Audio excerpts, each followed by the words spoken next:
Quem foram Maria e José, os pais de Jesus?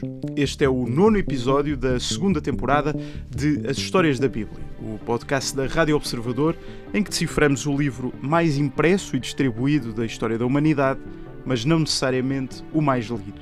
Eu sou o João Francisco Gomes, sou jornalista e escrevo sobre religião no Observador. Eu sou o Daniel Nascimento, padre e professor da Universidade Católica Portuguesa. Eu sou o João Basto, padre e colunista do Observador. E esta semana falamos sobre Maria e José, os pais de Jesus. Um carpinteiro de Nazaré e uma jovem virgem que se viram envolvidos na história mais inacreditável. O anúncio do nascimento milagroso do seu filho que, para os cristãos, viria a ser o Messias esperado pelo povo da Bíblia. Não sabemos muito sobre a história de vida deste casal, embora alguns textos apócrifos, que não pertencem à Bíblia, nos tenham dado informações que passaram a fazer parte do imaginário coletivo sobre estas duas figuras. Vamos falar do carpinteiro José, de Maria e da sua misteriosa e controversa virgindade, e também do papel que os pais tiveram na vida da personagem central do cristianismo. Estas são as histórias da Bíblia. Olá a todos. Como sempre, antes de seguirmos para o tema do episódio desta semana, quero lembrar que os nossos ouvintes nos podem enviar perguntas, comentários e sugestões para o nosso e-mail ashistoriasdabiblia@observador.pt. Têm sido muitos os ouvintes que nos têm enviado e-mails e já sabem que agora nos encontramos 2 vezes por semana, além do episódio semanal aos domingos, depois do noticiário das 9 da manhã na Rádio Observador, também sempre em podcast. Temos um episódio extra todas as semanas. Às quintas-feiras, em 10 minutos, respondemos a uma pergunta enviada pelos nossos ouvintes para o nosso e-mail, ashistoriasdabiblia@observador.pt, e também a perguntas que nos deixem nos comentários do YouTube e das plataformas de podcast. Esse episódio vai ficar apenas em podcast, como sempre, não passa na Rádio Observador, portanto, já sabe, pode ouvir-nos no site do Observador ou nas plataformas de podcast habitual, e para ter a certeza que não lhe escapa nada, pode clicar em seguir para receber uma notificação sempre que sair um novo episódio. E na próxima quinta-feira vamos responder à seguinte pergunta: o que é a verdade? Pode ouvir a resposta, não sei se vamos satisfazer a curiosidade do ouvinte que nos mandou esta pergunta complexa, mas pode ouvir-nos na próxima quinta-feira. Ora bem, esta semana vamos falar sobre Maria e José, os pais de Jesus, como dizia na introdução. Se nós olharmos para a Bíblia, não é tão fácil como se poderia pensar descobrir o início da história destas duas personagens. Por exemplo, nos Evangelhos de Marcos e de João, Jesus, quando aparece pela primeira vez, já é um adulto e, portanto, os autores dão muito poucas informações sobre Maria e José. No Evangelho de João, por exemplo, a mãe de Jesus nem sequer tem nome. Onde é que nós encontramos mais informação? É naquilo que chamamos os Evangelhos da Infância, os Evangelhos de Lucas e de Mateus, que falam sobre a infância de Jesus e, portanto, que têm algum contexto sobre Maria e sobre José. Maria é apresentada como uma jovem virgem de Nazaré, casada com José, que é da casa de David. Ela é prima de Isabel, a mãe de João Batista, de quem já falámos, e a dada altura aparece-lhe um anjo, o anjo Gabriel, para lhe anunciar que, apesar de ser virgem, vai ter um filho.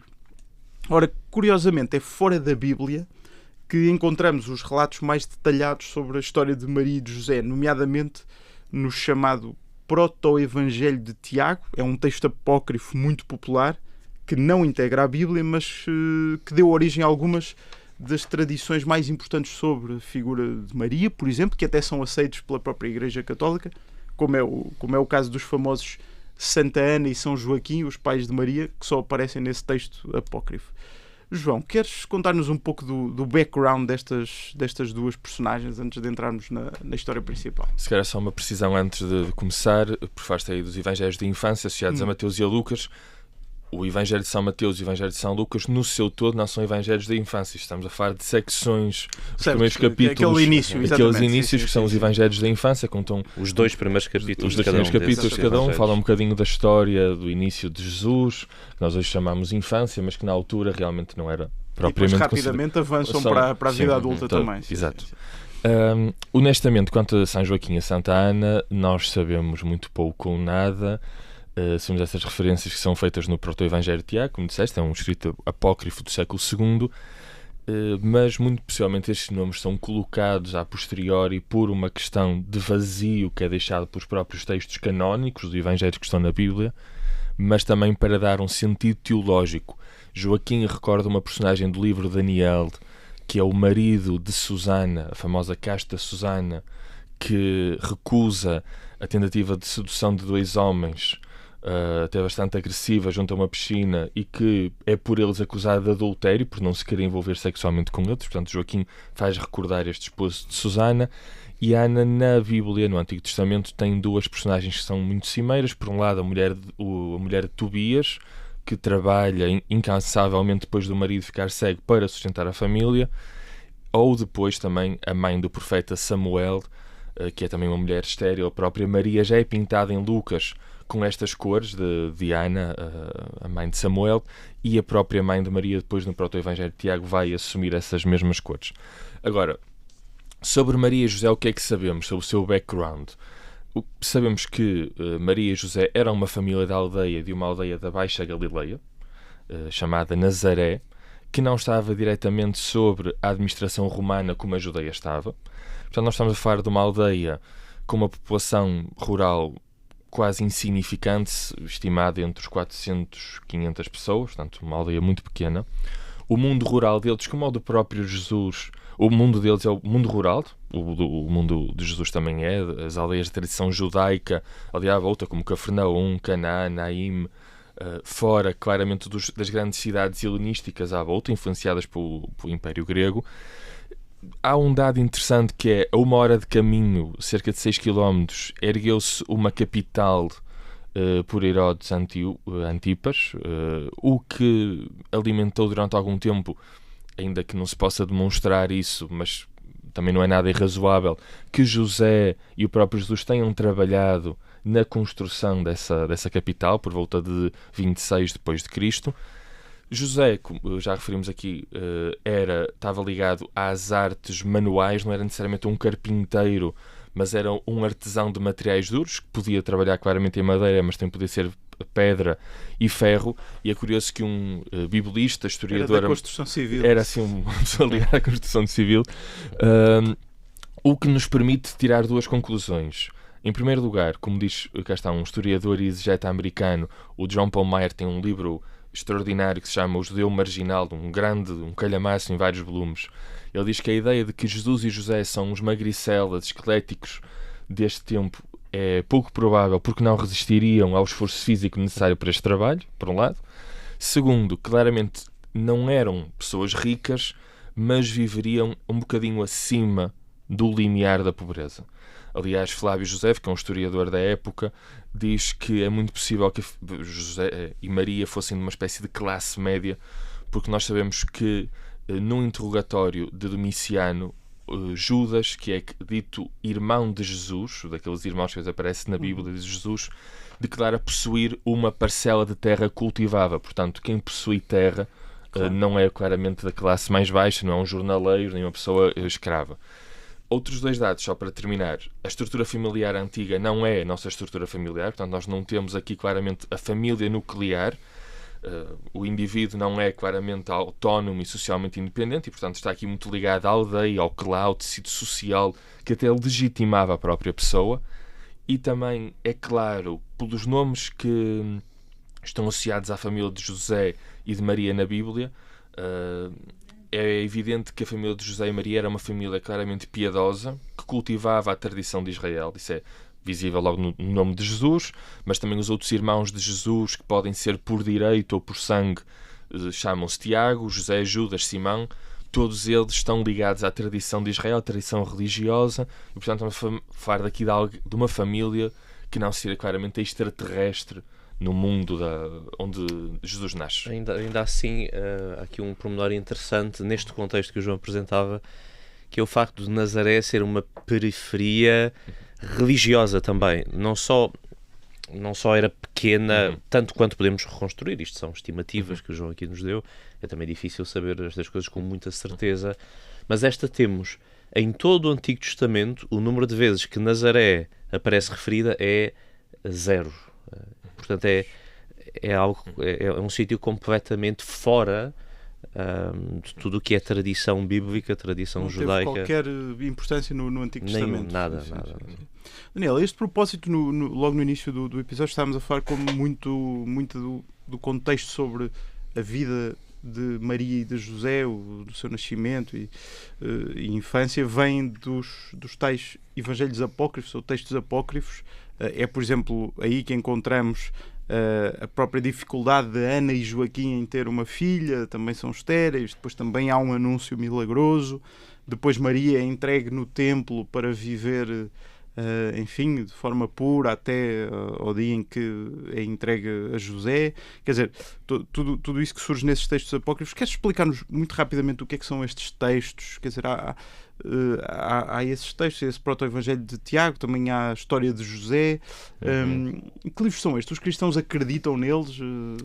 É um grupo de textos que não é homogéneo, não é tudo igual. Nós temos tido pouco acesso a estas coisas em português. Aqui o Frederico Lourenço, há 3 ou 4 anos, publicou um livro chamado Evangelhos Apócrifos, Gregos e Latinos, que das poucas oportunidades que temos aí para encontrar alguns destes textos. Apócrifos quer dizer, em primeiro lugar, escondidos, e isso alimenta às vezes um bocadinho uma certa teoria da conspiração de que a Igreja que triunfou teria querido escolher só uma certa literatura oficial com uma linha determinada que lhe convinha e tivesse escondido outros livros que revelariam uma verdade, enfim. O Códigos da Vinci e outro tipo de literatura segue muito este tipo de argumentação. Mas não é verdade, ou pelo menos certamente não é toda a verdade. Neste grupo de evangelhos ou de textos apócrifos, uns têm uma certa pretensão de ser evangelhos, outros não. No fundo são textos que ficaram fora do cânon. Até já falámos sobre cânon numa destas edições extra. E são textos que acabaram por não ser aceitos neste processo paulatino, demorado, diferenciado no Oriente e no Ocidente, de chegar a uma lista final de livros. Estes são livros que, por um motivo ou outro, ficaram de fora. Há aqui 2 grandes grupos, eu diria, para simplificar, de textos apócrifos. Uns serão textos gnósticos, que foram considerados heréticos.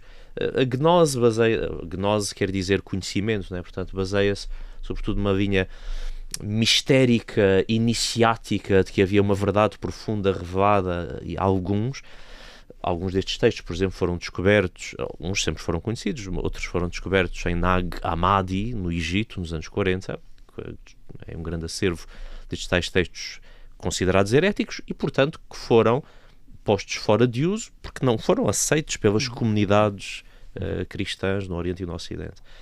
Outros, que é o caso deste que referíamos, do proto-evangelho, no fundo são textos que tentam preencher um bocadinho os buracos e os vazios do texto. Os evangelhos canónicos, que são claramente os textos mais antigos que dispomos, falam-nos pouco e falam-nos só basicamente isto que referias, que delineavas rapidamente acerca de Maria e José.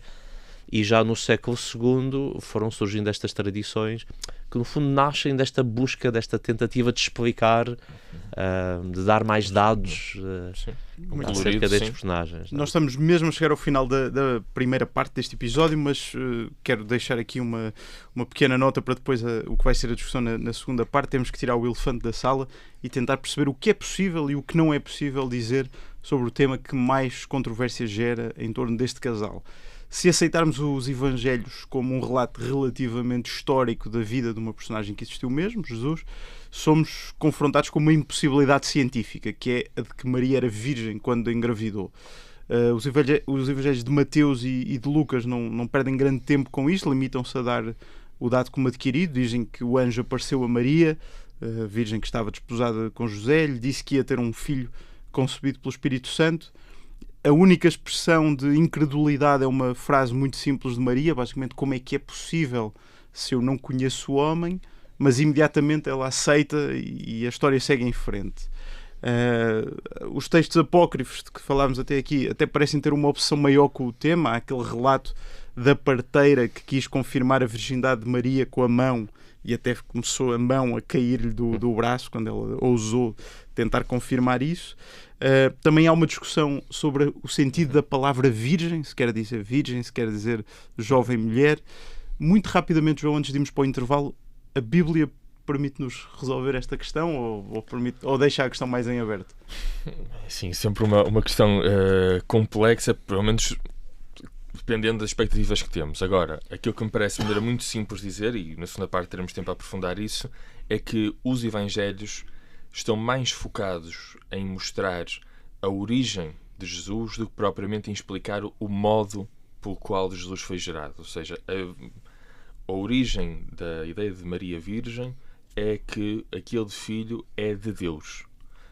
Os evangelhos não estão propriamente preocupados em falar do modo como isso foi feito. Esta semana estamos a falar sobre Maria e José, o casal que criou Jesus, e no final da primeira parte interrompi o pensamento do Padre João Basto, que nos estava a falar sobre justamente a grande controvérsia em torno desta personagem que é a mãe de Jesus, que os evangelhos nos dizem que era virgem quando engravidou de Jesus. João, afinal, como é que isto é possível? É a pergunta que toda a gente faz. Na primeira parte nós dissemos, e acho que isso é importante, é uma das chaves, de que os evangelhos estão preocupados não em falar sobre o modo como foi gerado Jesus, mas a origem da criança, de que este filho vem de Deus.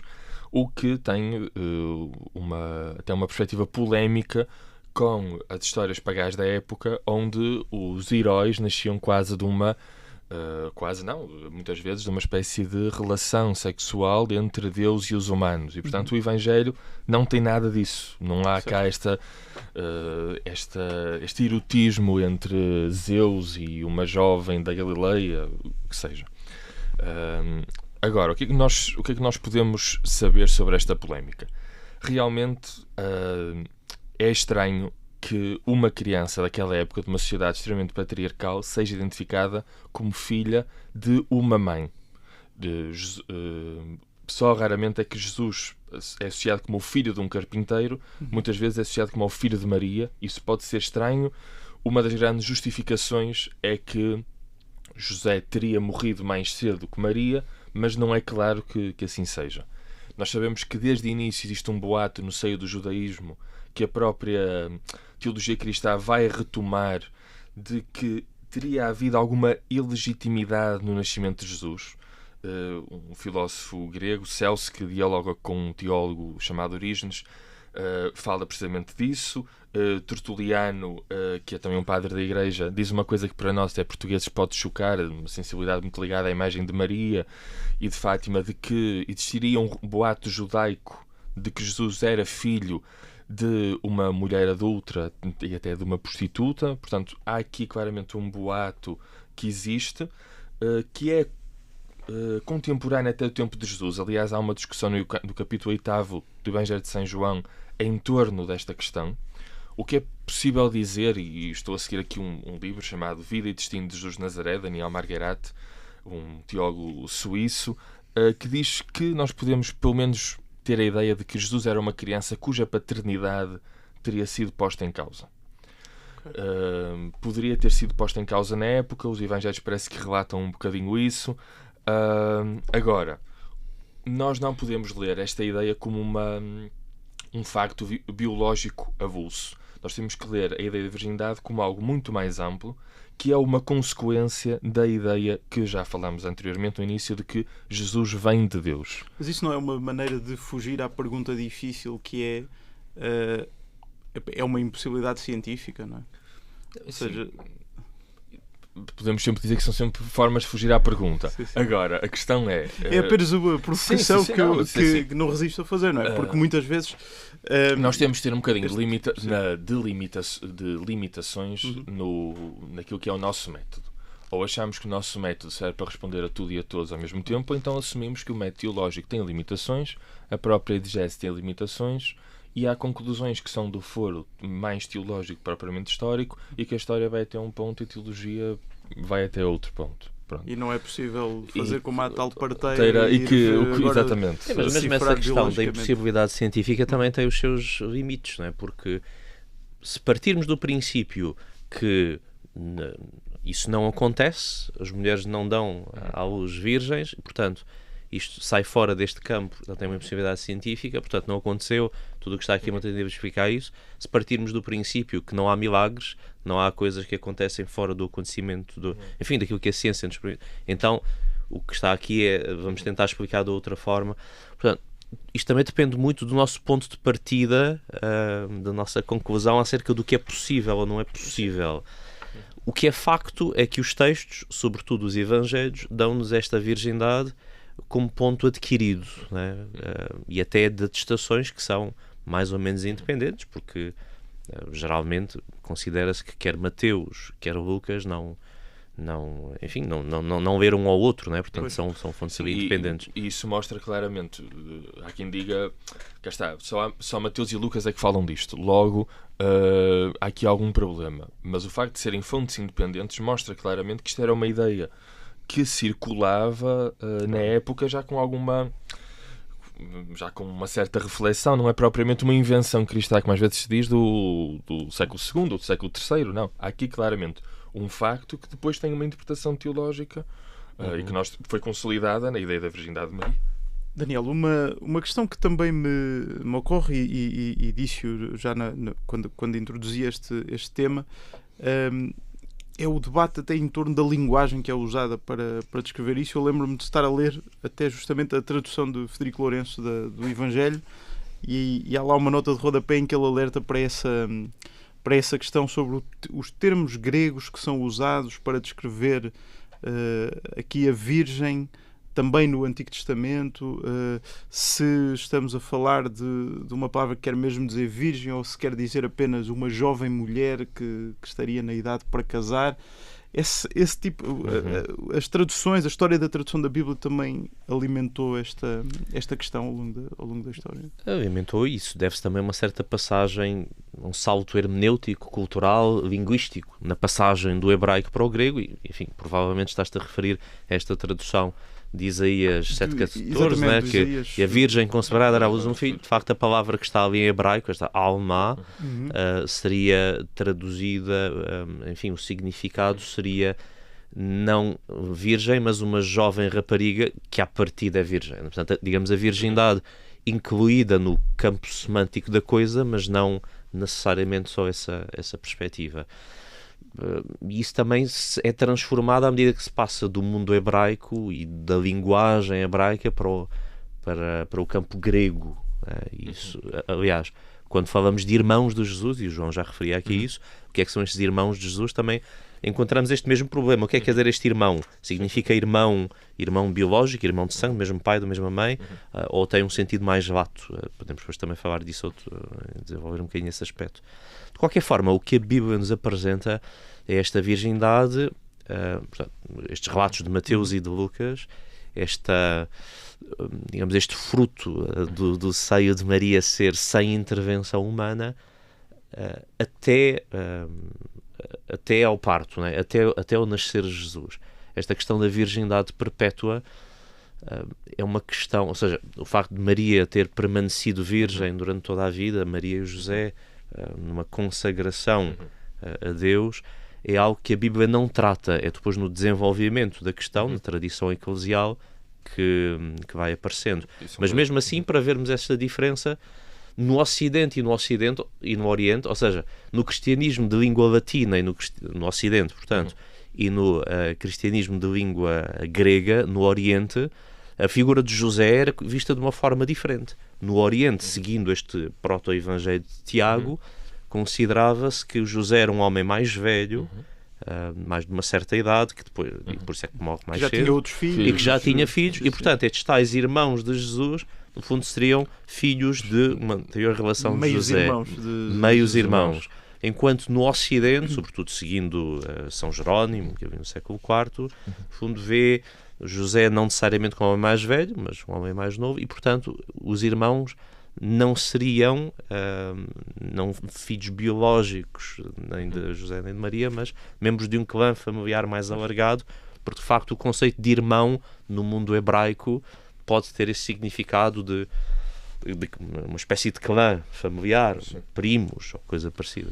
Mas só para precisar, eu acho que é possível nós dizermos que o conceito de virgindade de Maria parte do seguinte pressuposto, que é numa situação de dúvida e de possível, até partindo até de algumas interpretações talvez mais exageradas, mas de irregularidade, de suspeita face ao nascimento de Jesus, aquilo que a teologia refletiu, e os evangelhos refletiram logo, é que, independentemente das circunstâncias, aquele que nasceu, mais do que aquilo neste caso, aquele que nasceu é fruto de Deus. Mesmo que as circunstâncias sejam de suspeita, de dúvida, de irregularidade. E isso é a base que está por depois de trás da doutrina que vai ser consagrada como Virgindade de Maria. Impossível, portanto, fechar aqui biologicamente uma questão. E nem é sequer o centro da questão. Ler biologicamente, como disse, ler este dado unicamente como um dado biológico, um facto biológico avulso, é deturpar claramente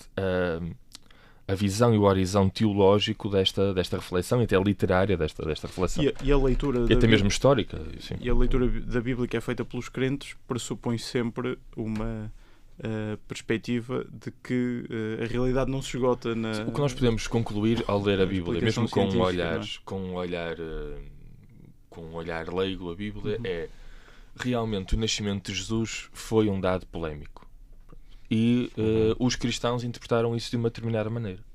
Muito bem. Depois do nascimento milagroso, a história que se segue é muito conhecida de todos. As festas do Natal e da Páscoa, por exemplo, ajudam a contar essa história.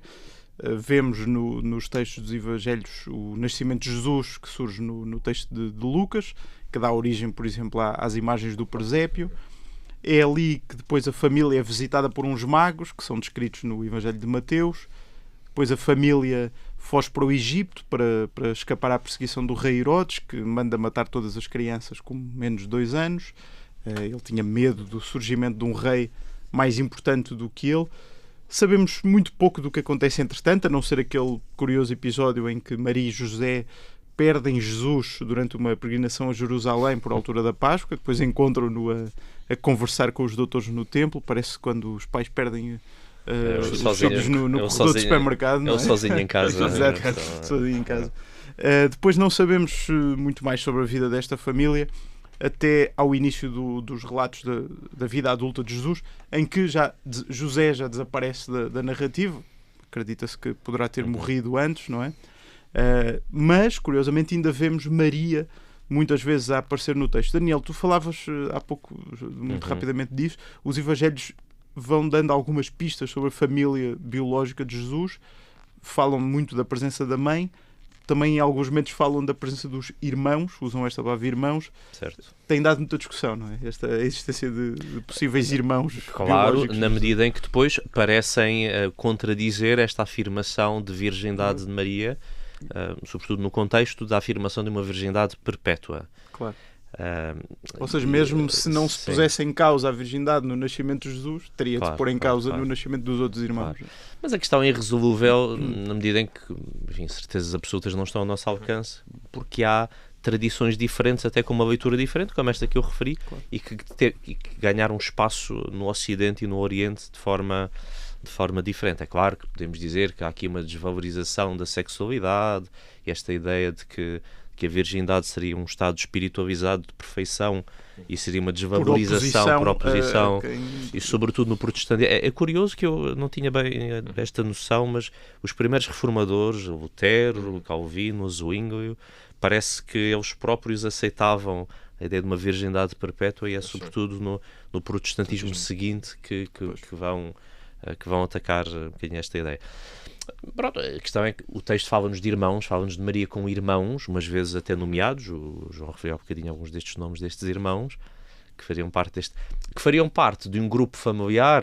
É certo, se eram biologicamente irmãos de Jesus, filhos de Maria ou filhos de José, é possível que sim, é possível que não. É claro que a leitura mais imediata é que sim, mas não é impossível, pelo que sabemos da cultura hebraica, porque há amplas atestações deste uso da palavra irmão no hebraico, e portanto, enfim, os evangelhos são escritos em grego, mas numa cultura, num contexto hebraico. Portanto, também não serve dizer que a palavra grega adelphos significa irmão de sangue, porque há outra palavra grega para dizer primos ou isso, porque de facto na mundividência hebraica, que é a palavra para irmão, tem um campo semântico mais amplo. Sim, nós temos que ter um bocadinho a humildade de perceber que nós não vamos conseguir, com tradições que não são concordes entre si, chegar a uma factualidade, de que existe um Jesus ideal.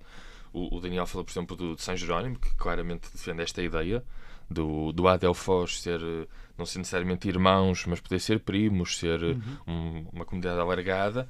Mas nós temos padres da Igreja tão importantes para nós como Tertuliano e Eusébio de Cesareia, que falam explicitamente de irmãos de sangue de Jesus. Portanto, as coisas não são assim tão fáceis para chegar a uma resposta final. Muito bem, vamos acelerar um bocadinho porque ainda tem algumas perguntas para vos fazer e o tempo corre. O Evangelho de João, por exemplo, dá-nos ainda alguns vislumbres sobre a presença da Mãe de Jesus na vida pública de Jesus, embora não lhe dê nome, é um aspecto curioso. A Mãe de Jesus não se chama Maria no Evangelho de João, é só uma mulher, exato. Por exemplo, logo no primeiro milagre, ou sinal, como diz no Evangelho de João, é a Mãe de Jesus que está com ele naquele casamento que há em Caná, e que até lhe diz, olha, que o vinho acabou, vê lá se fazes qualquer coisa para isso, e é aí que temos o famoso milagre da transformação da água em vinho. João, isto conta-nos alguma coisa sobre depois a importância que Maria foi tendo na vida? Eu respondo agora a isto, e se calhar já respondo à pergunta que me ias fazer no final, porque acho que se ligam. Contrariamente ao que nos pode parecer ao longo do ministério de Jesus, a importância de Maria é, de facto, nas fontes mais antigas, nos Evangelhos, até mínima e às vezes até discreta, ou pelo menos tensa. Nós sabemos, por exemplo, Paulo não reconhece um papel especial a Maria, fala que Jesus é nascido de mulher, mas não há ali muito desenvolvimento da figura de Maria, e em Marcos, o Evangelho mais antigo, a imagem é francamente negativa, com Jesus muitas vezes a opor-se à família, e a família até é quase a ir buscá-lo a um lugar, porque, diz o Evangelho, achavam que ele estava fora de si, estava maluquinho da cabeça. Maria acaba por ser curioso que Maria acaba por ter uma relevância muito importante na história da Igreja e na história da teologia e na história cultural, não é? Há um livro de uma professora de Yale que diz que Maria é a mulher para todos os tempos e para todas as latitudes, porque Maria, a forma como nós a interpretamos, acaba por ser um código cultural dos nossos próprios códigos de sociedade. Agora, acho que há 2 pontos ou 3 que ajudam a perceber a importância de Maria. Primeiro é o que acontece precisamente em Caná, como referiste. Maria entra na cena com uma ideia errada de Jesus. Ela dirige-se a ele a partir de exigências que seriam naturais de uma mãe fazer um filho, mas Jesus parece inverter o ónus e ajudar a mãe a sair dos seus laços familiares de sangue para uma outra compreensão dos laços e das relações com as pessoas. E creio que isso é muito importante para o futuro da imagem de Maria, a ideia de que Maria tem que corrigir as suas expectativas, como também os crentes têm que corrigir as suas expectativas. Depois, Maria é muito importante pelo contraponto a Eva, na história da teologia, com Justino e Ireneu, isso é muito importante. A última questão é que Maria é o garante que Jesus é verdadeiramente homem. E por isso vai levar a que nos primeiros séculos, onde Jesus é tido como um semideus ou um semi-Hércules, nós vamos precisar de recorrer a Maria para dizer, não, olha, meus amigos, ele nasceu realmente uma mulher de carne e osso e é realmente homem e não é meramente um Deus com uma humanidade aparente. Ele ali no livro dos Atos dos Apóstolos, que é o que vem logo a seguir aos Evangelhos, também é dito, ainda é referida à existência de Maria, ela ainda seria viva naquela primeira comunidade de cristãos. Daniel, ela assume ali um papel de moderador entre os primeiros membros daquilo a que já podemos chamar uma igreja, depois de Jesus?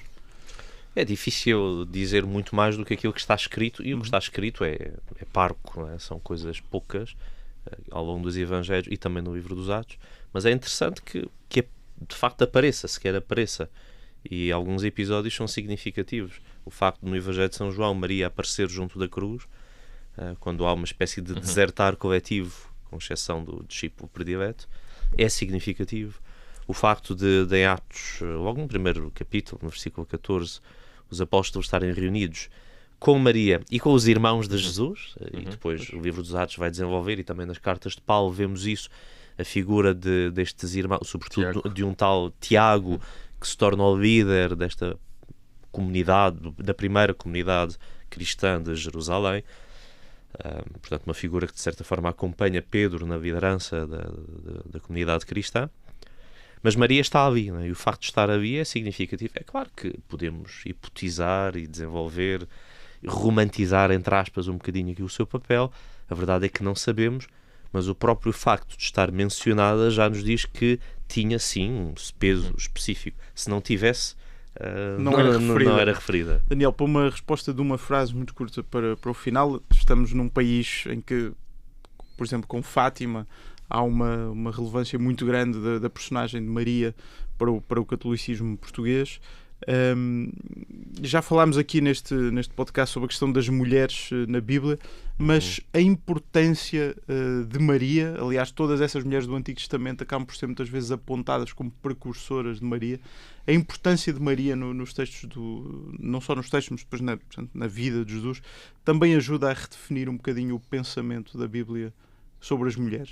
Eu penso que sim, porque apesar de às vezes se criticar, ou de uma certa linha de crítica de Maria ser uma espécie de figura de um paradigma, de um modelo de mulher obediente, submissa, silenciosa, só mãe, há uma certa valorização, sobretudo a partir de certas correntes mais feministas, mas também, enfim, que entraram bem no pensamento geral da Igreja, reconhecer Maria, outros aspectos da vida de Maria, e Maria encarnando também esta dimensão de povo e das expectativas de Deus, de reviravoltas, por exemplo o Magnificat, este cântico de Maria é também algo muito valorizado em Maria como a figura deste que derrubou os poderosos seus tronos. Muito bem, chegamos ao final do 9º episódio da 2ª temporada de Histórias da Bíblia. Na próxima semana vamos falar sobre o próprio Jesus Cristo, figura decisiva da história da humanidade, para crentes e não crentes. E já sabem, podem enviar-nos perguntas, comentários e sugestões para as histórias da Bíblia@observador.pt. Nós respondemos às perguntas todas as quintas-feiras num episódio especial em podcast. Até para a semana, aqui na Rádio Observador, e até quinta-feira em podcast. As Histórias da Bíblia é um podcast da Rádio Observador com Daniel Nascimento e João Basto. É apresentado por mim, João Francisco Gomes, e a música do genérico é de Tiago Afonso.